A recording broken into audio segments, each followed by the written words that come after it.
I started recording before I even sat down, which means I didn't even take the top off yet.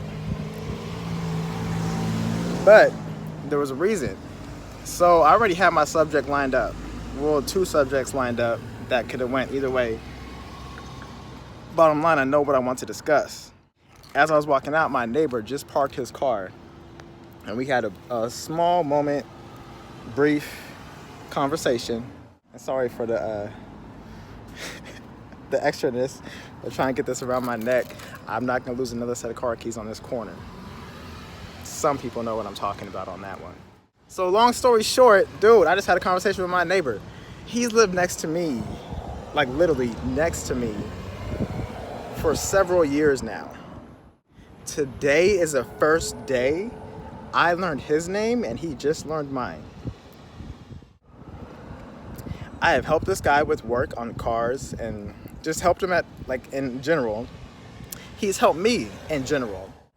We know each other, we're familiar with each other, and there's often when we ask each other, do you have this tool, do you have that tool, and we'll help each other out, legit. After several years, I just learned his name. And here I am, just telling him, because he sees me sitting here, obviously when he drives away and he comes home. I'm not here 24 hours a day, but he has seen me here in the past. So, I told him what I do here on this corner. I said I just record videos for YouTube. And I just talk about life. So the subject that came up as I was talking to him was just about, like, why people think it's okay to attack street vendors. And not to say that these street vendors cannot protect themselves. The most recent one I saw, because we were out of town for the weekend, now some lady got attacked. Same thing, street vendor.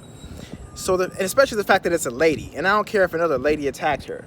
And I don't know who it is, I didn't watch the whole story. A lot of times I don't even watch whole stories. So I told my neighbor as I'm talking to him, I was like, why do you feel that it's okay for you to attack another person? Especially if you think about a female, and this is no offense to females, because anybody, especially if they're getting attacked or they feel threatened, they will protect themselves. So you're not just gonna stand there and get yourself hurt, but if these people have weapons, especially if they have a gun, what could you do if you were unarmed and you don't have anything except for your cart and the food on that cart?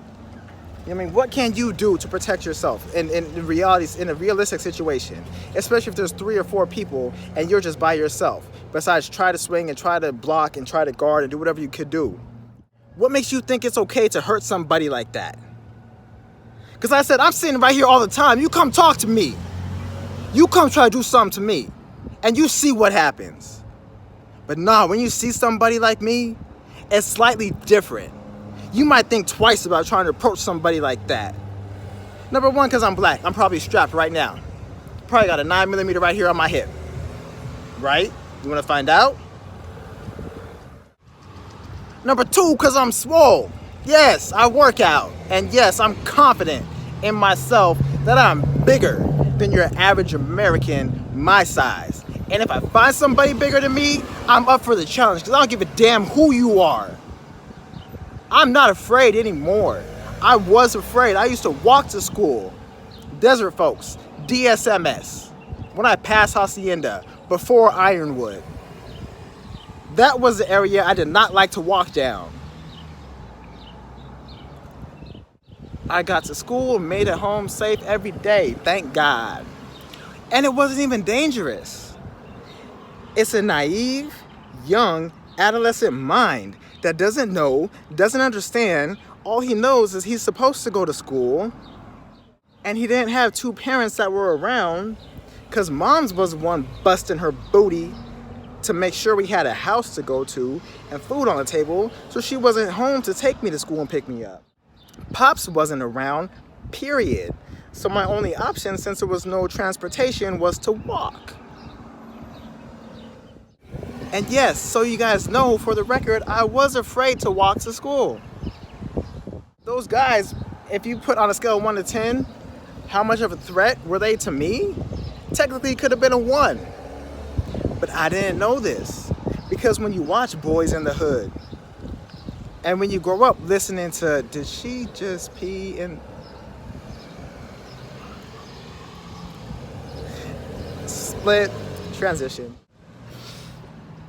When you grow up listening to NWA, when you grow up listening to Ice Cube, when you grow up listening to Dr. Dre, Snoop Dogg, and you're watching Boys in the Hood, Menace to Society. So obviously when you're walking through a neighborhood that portrays, I'm sure that's the right word, that portrays what you see on these movies and what you hear in the music, then you should be afraid. Because they're talking about pow pow, chitty chitty bang bang. You know what I mean? And if you don't know it, you don't live it, you don't go through it, then what else are you going to do? In all reality, what else are you going to do? Except for technically be afraid. So yes, that was me. So you're going to attack these people on the corner. And this is what I'm talking about, back to my neighbor conversation. These people are out here trying to make money for their family, to feed their family, to make sure their family is taken care of. These people aren't making millions of dollars a year. These people aren't even like living that lavish lifestyle. I'm sure just like me, they are struggling just to get by. And you want to try to hurt them? Seriously? So what I told my neighbor, give me a second.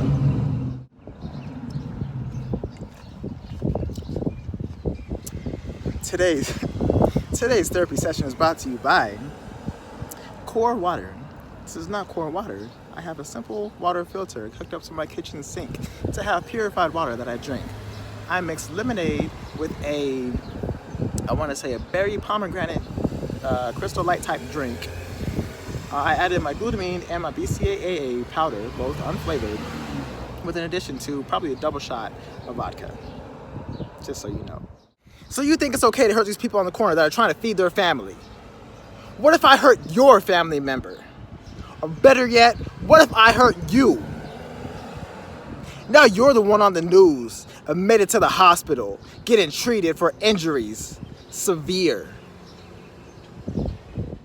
If you ever been the one that said whatever lives matter, and you're the one that talks down and bad about police, if you're the one that's bruised and battered on that street corner because you messed with the wrong person, now how do you feel, and who are you looking for to help you? Are you gonna call your mom or your brother or your cousin or whoever family member might be closest to you? Or are you gonna pray that the police come to stop whoever it is that's beating you and pray that the ambulance is there to get you to the hospital so you can get the help that you need? Because depending on how bad this person beat you and how much they enjoy seeing pain on your face, if they beat you until you are no longer alive and you can't see tomorrow,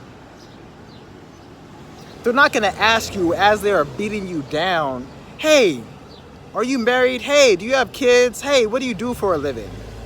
Hey, who are you leaving behind? Who in your life matters to you the most? They don't ask you these questions. I don't know why they're doing it. They're not taking the time to find out anything about you. In all reality, from what I would assume, they don't even know you. But the fact that they think it's okay to attack you?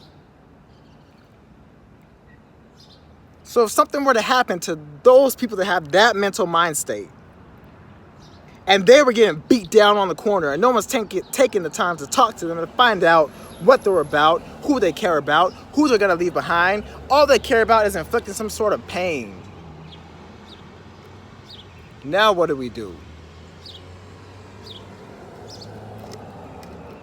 If I could grab every single news broadcast from January 1st until, let's just say, June 1st. I think we're in the middle of June now. January 1st to June 1st, that's half of the year, 6 months. Grab every single newscast and let's find out every single time an innocent person was attacked, regardless the reason. But let's go ahead and throw some out. Asians, food vendors, Jewish folks, just old people random. That's an Orange County dude. And if not say attacks, but it is technically an attack, mass shootings when you go back to your old workplace and kill people, including yourself. Let's add them up.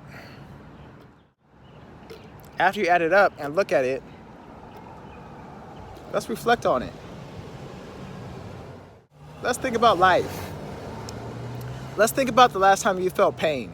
This could be physical or emotional. Let's think about how you feel when that pain is inflicted on you. And let's think about, what if we lived in a world where that pain didn't exist?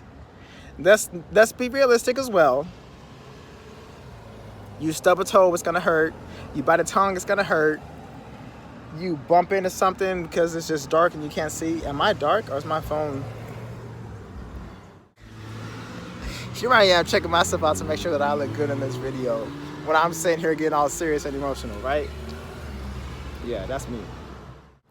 But it's also hot, so my phone might be overacting, over-tripping, overheating. But yeah, once you think about life and you get to reflect on life that way, just saying, because we're gonna end it positively. I forgot what video this was, but I said let's end them all positively. Let's think about life and remember to appreciate the fact that when you wake up, hopefully, and if you wake up in pain, the only pain you should be feeling is if you worked out and your body is sore. Welcome to my life. If you wake up, your body's sore because you worked out, that's cool, because it's like no pain, no gain. So when we talk about that aspect, because that's also another slogan / motto / things that you hear, no pain, no gain, that's from working out. But other than that, man, this world is a crazy place. Topics I wanted to talk about, I didn't even touch. But that's what's up, because God didn't want me to touch on them yet. I'll touch on them when I'm ready, or when he wants it to come out. Because maybe at the time I'm finally ready to talk about it, it'll be more potent. How would I look if I attacked somebody like that? Pretty bad. That's what these folks are doing. It's the same concept, attacking somebody. When they say pick on somebody your own size, these folks are finding people on purpose that are not their own size. Maybe it makes them feel better about themselves. And there's my birds. They said, end it. You're late. We'll follow up later.